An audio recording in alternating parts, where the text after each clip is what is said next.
हाय, मी नितांशू आणि हा आहे एपिसोड 10A ऑफ थायलंड दौरा. तर रात्री काळोखात चेक इन केलेलं, आता व्ह्यू बघा सकाळच्या 6:30 वाजताचा. आज आमचा ह्या देशातनं चेकआउट करायचा दिवस आहे, पण त्या अगोदर सफारी वर्ल्ड आहे. त्यासाठी ब्रेकफास्ट करून आम्ही लगेच निघालो. अरे, ह्या तर इंडोनेशियन बस सिम्युलेटर मधल्या बसेस. थोड्या वेळाने आम्ही पोहोचलो बँकॉक मधल्या राणीच्या बागेत, दॅट इज सफारी वर्ल्ड मध्ये. पण ती आपल्या राणीबागेसारखी नाहीये, ते पुढे पुढे कळत गेलं. हे मी का म्हणतोय हे बघा. स्कारलेट मकावना असंच मोकळं सोडलं होतं. किती येत ते बघा. हा दिसतोय तो अख्ख्या एरियाचा हा नकाशा. एवढं सगळं फिरायचंय 8 तासात. खरं तर हे फिरायला अख्खा दिवस कमी पडेल, इतके प्राणी आहेत.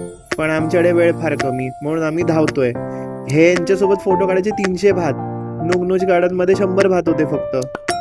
हा, तर ह्या मॅमलला म्हणतात मॅनिटी. तर मी काय मॅनिटी आपलं मॅनेटो आपलं म्हणतो की इथे खूप प्राणी आहेत जे बघायला अख्खा दिवस निघून जाईल. आणि त्यात जर तुम्ही नेमप्लेस ॲनिमल थिंग खेळत असाल तर तुमचा ॲनिमलचा सेक्शन नेहमीच फुल राहील, इतके प्राणी आहेत इकडे. इथे वेगवेगळे शोज होते. आम्हाला फक्त एकच शो मिळाला कारण आम्हाला 3 पर्यंत निघायचं होतं. हा टिमॉन अँड पुंबा मधला टिमॉन. ह्याला बघून आम्ही आता निघालो जगातल्या सर्वात उंच प्राण्याला बघायला. तो काय आहे आता तो बघूया पुढच्या भागामध्ये. तोपर्यंत जय महाराष्ट्र.